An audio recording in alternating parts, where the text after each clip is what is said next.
Welcome to Get It Off Your Chest, Let It Rest. Welcome to my podcast, everybody. My name is Jasmine Barnes Sampeo, and this is Get It Off Your Chest. And today, I have a lot to get off my chest, but I'm not going to be the one that's doing it. Darn. I'm tired of talking now anyways. So I have a very handsome young man on with me. I am so sorry. That you're not able to see his beautiful face, ladies and ladies. But I have this junior architect. Friends call him Turtle. But this is the multifaceted Marquis Dane Mullings. Welcome. How are you today? I am doing fine, thank you. Thanks for having me. All right, fabulous. We're actually gonna have like one of those discussions because I'm gonna be having a lot of discussions about love because we're in the season of love. Valentine is coming. Where's your boyfriend? Or girlfriend. Girlfriend. So yeah, Marquis. All right, we're not gonna talk about your girlfriend right now. We're gonna talk. Me? Okay. I have another recording that I have another podcast that I talked about love languages on that, but I wanted to reiterate that with you because I wanted your perspective because we want to hear different perspectives on the subject matter of love languages. And let me just remind you, if you're listening for the first time, what those love languages are. So we have words of affirmation, we have quality time, we have acts of service, giving of gifts, physical touch. Those are 5. We have five of them. And let me explain. So words of affirmation, obviously, I feel like it's self-explanatory, but as a love language, it's like verbal acknowledgement. So I love yous, compliments, words of appreciation. Quality time is obviously just spending time with the person that you love or that you're with. And then acts of service is when your partner goes out of their way to make your life easier, right? To just do things that, like the dry cleaning, taking all the garbage, or just doing things that they know that you usually do, but then want to make your life easier. So acts of service. Show me you love me. You don't have to tell me, but you can show me. So that's acts of service. Gifts. That is, sprinkle the people that know gift giving, that's their love language. And then physical touch, also self-explanatory. You want to be hugged, you want to be cuddled, you want the intimacy, kiss, touch, all of that stuff. So, Marquis, what is your love language? Okay, so I thought about this a lot, and this is like a question people always ask me randomly. And I would always say that it's kind of a tie for me between physical touch and quality time. Because despite the fact that on a 90% basis, when I like people, in that 10%, there are times where if I am attracted to you mentally, emotionally, physically, there's a good chance that I'm going to want to hug you. There's a good chance I'm going to want to cuddle. I am a cuddler at heart. Aww. And yes, I have also been told that I'm quite cuddly.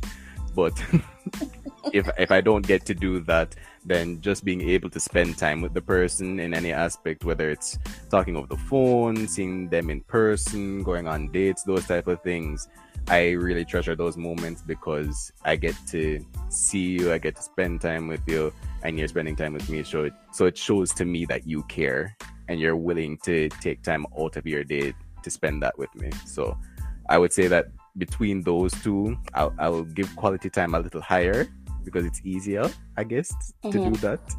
Especially when you're just starting out in a relationship, you don't really want to be touchy-feely, Yeah, you're still trying to get to know the person, so you don't want to start getting too intimate too quickly. So you want to gauge how they are in different environments, and then from there you can start to say, all right, can we do the hugs now? Can we get the cuddles in? Those type of stuff. It's a stage, so I will put quality time as my love language. All right, number 1. Well, I always say that love languages even though people have one that are their number one or their number two, all of them need to be included in every single relationship. Every single one of them are necessary for a successful relationship. You said that quality time is your number one. So you gave me some examples of that. And as the male, I always ask men, because women are usually oftentimes the ones that are pampered, that are taken out. So I wanted to ask you, for the person that you're with or the person that you're dating, how could they surprise you knowing that quality time is your love language? What kind of date is your ideal date that someone else would plan for you? Well, okay, my ideal date. That's a little tricky. The reason being is that I'm not necessarily a picky person. So I'm always willing to try new things. If you ask me if I've tried certain things, then I'll tell you, yeah, I've tried it, or no, I haven't tried it. And I guess an ideal date really and truly would be something that my partner would have just planned everything, essentially. Like, they would probably hit me up and say, hey, like, free up your schedule for this day, right? Like, free up your schedule for next Saturday. We're going to do this. We're going to the beach. We're going to have a picnic there. We're going to watch the waves, talk, eat, all of that sort of stuff. You don't have to worry about anything like that. I would just be there like, okay, that's interesting, because one, they're making it a case where they've made that time specifically for us, and they've just plotted out every detail without me having to think about it, because most of the times I am a planner as well. So if I'm planning dates or I'm planning stuff like that, I will get their input, but ultimately I would be doing most, if not all, of the work, especially. So the fact that they would have essentially taken charge in moments like that, it doesn't even matter exactly what we're doing for the date. I feel it's ideal for me because I don't have to worry about anything. Probably the only thing I have to worry about is driving. But that aside, I find that an ideal date for me is one where I don't necessarily have to worry about the logistics. It can be something as simple as a picnic or as grand as a dinner or a lunch, but it's something that they took the initiative to plan out for us. Yeah. I love that simplicity. Well, in the case where women are usually very indecisive. So usually this is why men plan the dates. I feel like this is why, because I feel like historically, I am speaking not for all women, but for me specifically, I can't decide where we should go to eat. I don't. The age-old question: what do you want? Yes, because that's always an ongoing meme about women not knowing where to go to eat. What do you want to eat? And then when you give us suggestions, oh, I don't want that. But what do you want? So like coming up with the plan, it's really most of the time that they took time out to think about you and what you like, in order to plan that date. Or I think that they would think about what you want and what you like to plan out that date. So all right, I love that response. Just the fact that they think about you and take the initiative. Can you, because you said this, your second on the list of love languages would be physical touch, right? Yeah. With physical touch, that comes with trust in a relationship, because obviously if you're gonna have somebody hold your hand, and it's essentially, as a male, you're gonna be the one that's leading them, right? Because I know when people in relationships, when a male holds my hand, you're leading me, right? And they're usually the leader, and if they're gonna hold me, that means that I trust them enough for them to have my back, because I can't see what's going on behind me. And they're holding me, right? So in that case, how do you define trust and mutual respect in a relationship? And do you feel that these elements are present in your current, if not so current, I don't know, are you in a relationship? I just want to... Currently, at this point, I am not in a relationship. I am very much a single turtle. But I feel that trust is one of the core things that you need to have in any form of relationship, both trust and communication, because you want to make sure that both you and your partner are on equal footing, not just with your intentions, but with your actions as well. So you don't want it being a case where too soon in the relationship, one party is more trusting than the other. Not to say that that's a bad thing, but you want to make sure that, especially as a man, you want to ensure that your partner is trusting of you to take certain actions, to take charge in certain situations, because it's not a case where your partner will notice any and everything and they will be trusting you to fill in those gaps for them. And once you've built up that trust, which does take time, it's not like an overnight thing. Once you've built up that trust, then they don't have to think as critically or as hard when they're around you, because they know that you have their back and they have yours. So I think trust is one of the most important things to build in any form of relationship, along with communication. All right, nice. Well, since we're talking about the good, and I think love languages are the good side, the good part of the relationship, because it's talking about how you want to be and how you like to be loved. But are there specific red flags or warning signs that you've noticed in past relationships that you'd like to approach differently in the future? Ooh, red flags. That's always been like a touchy thing, yes, hasn't it? I think one of the main red flags that I had found out in past relationships, or rather in past, I don't even know how to call it, like the process of getting into a relationship, some of the red flags that I would have noticed would have been a matter of the communication barrier, because I could honestly say that sometimes I'm a very busy person, but I will still make the time to message you in the morning, message you in the evening, and if God allows, I message you during the daytime just to check on you, to see how you're doing. But I don't see that same type of energy from the other person. Like, they might start within the initial stages, because you always, when you're in that getting to know you stage, you always want to hear from the person. You always want to keep up that level of communication. But then there are periods where the communication kind of just dips. Yeah. And then it comes back, and then it dips again. And sometimes the dipping takes more than the communication. It's like they got bored. Yeah. And I know sometimes I don't want to think about it too hard, to say, okay, maybe it's something with me or something like that. Maybe it could have just genuinely been a case where they were directing their attention to someone else, but they didn't want to, I don't know, hurt my feelings by communicating to me less, or just saying I'm not interested in you anymore. But I think that's also a main red flag, because I am someone that you get a lot of mileage from just being upfront. If you're saying you're not interested in me that much anymore, just say that. Don't drag me along to assume what the problem might be.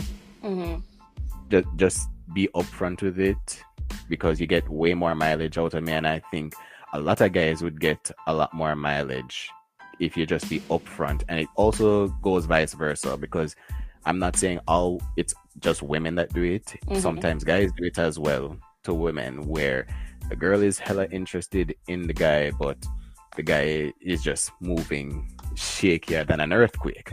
Yeah. So it helps where you just be upfront with the person that you're talking to say, hey, I'm still interested, or I'm not that interested in you anymore, and I don't want to move on with my life, Yeah, don't beat around the bush and let us wonder what is going on. Just tell us, so let us handle how we react. At least you're being honest. Yeah. You see, women, it's not just us that go through these things.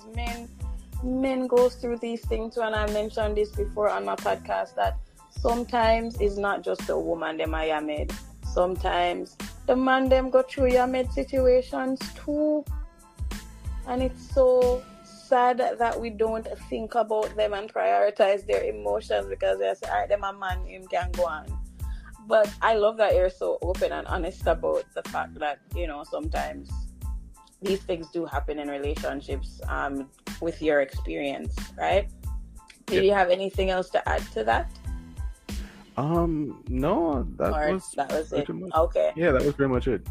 All right. Well, I have 2 more questions. I just want to know what your long-term relationship goals are, and how do you envision achieving a healthy and fulfilling partnership?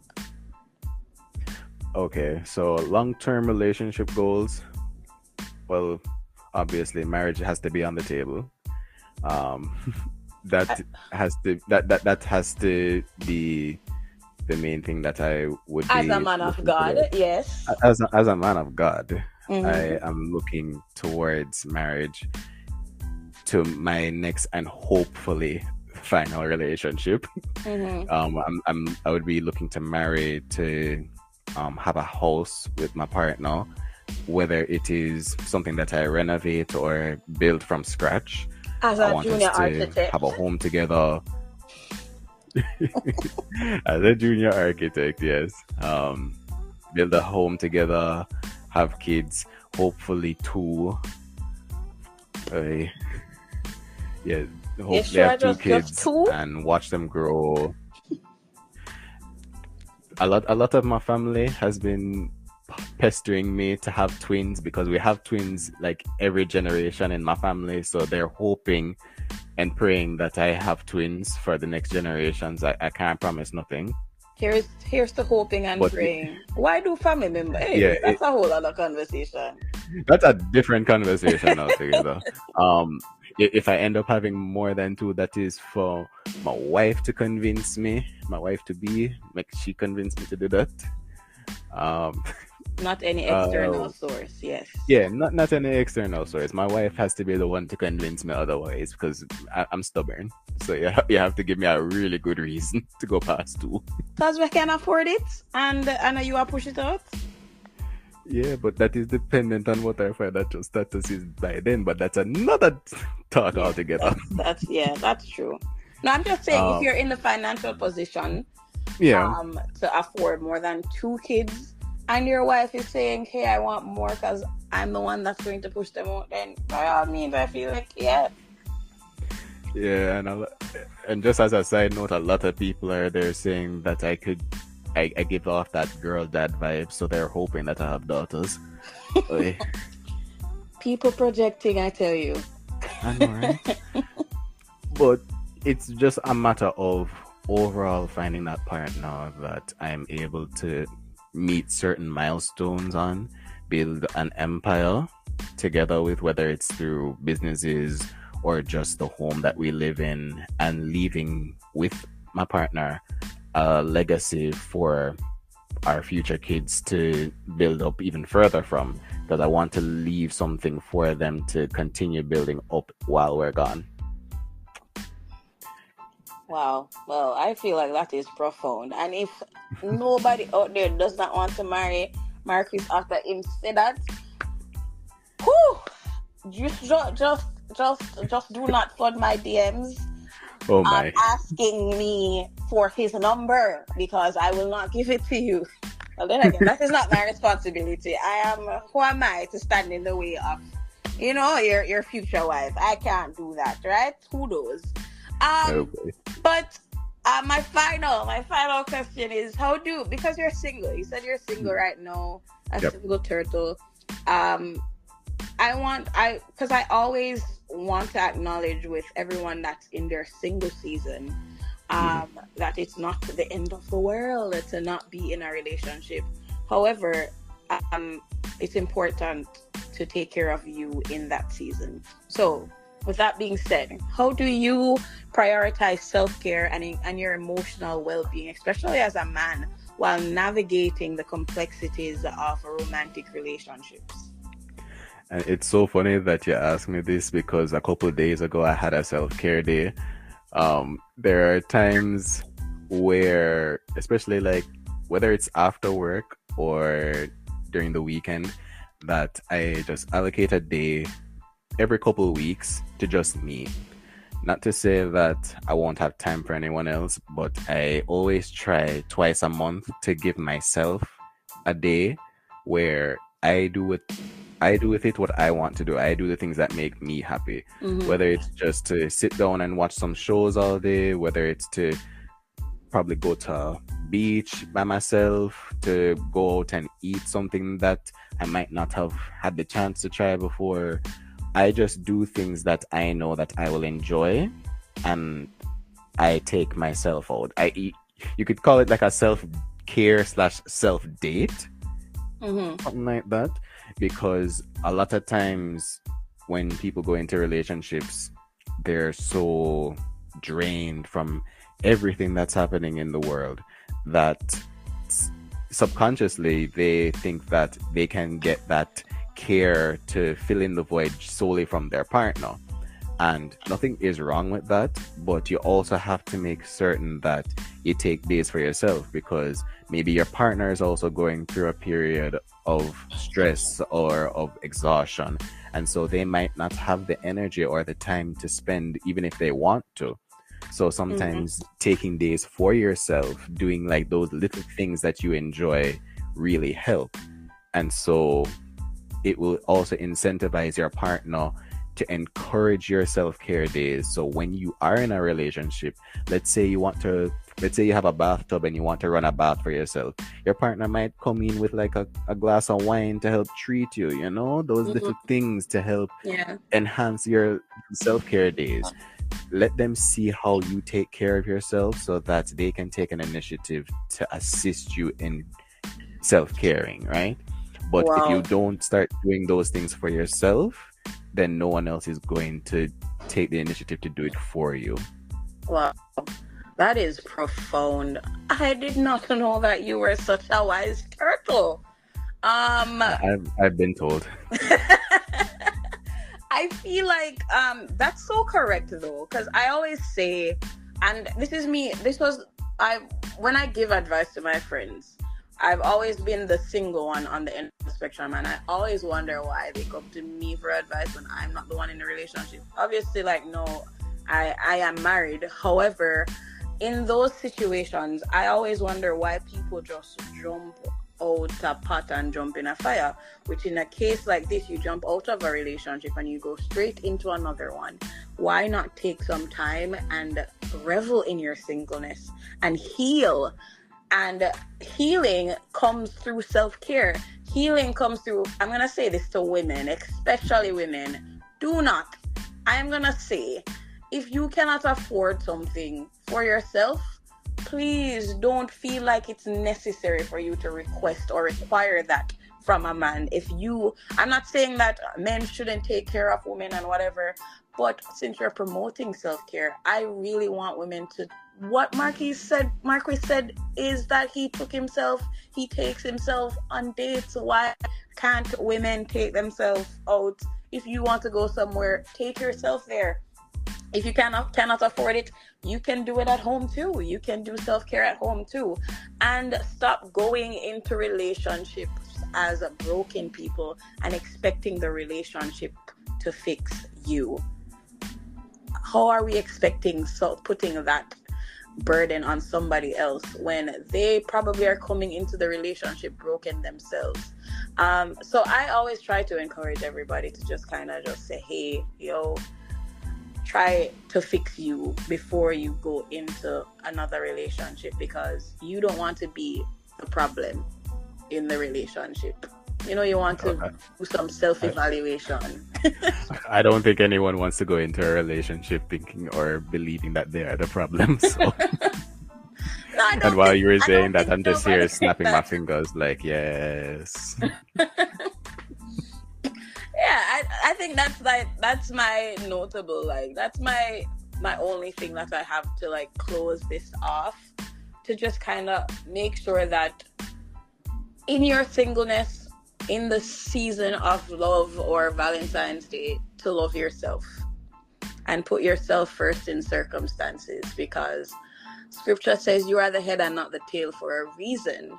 And if you are behaving and treating yourself as if you are the tail, then you're going to get tail treatment. And when you get into a relationship, for men and women, when you get into relationships, it's going to be something where you go in eating red flags because you don't acknowledge them. You don't acknowledge that they're red flags because you have not taken time to self-evaluate. So, is there anything else that you wanted to add to the discussion, to the conversation, Marquis?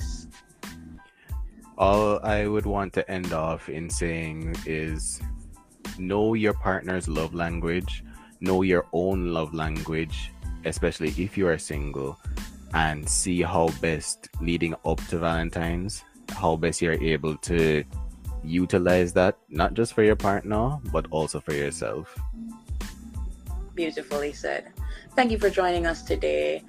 Again, my name is Jasmine Barnes Sampaio, and this was Get It Off Your Chest. The discussion was on love language, and my guest was Marquis Dane Mullings. Thank you so much for joining me, Marquis. It was a pleasure. It was a pleasure.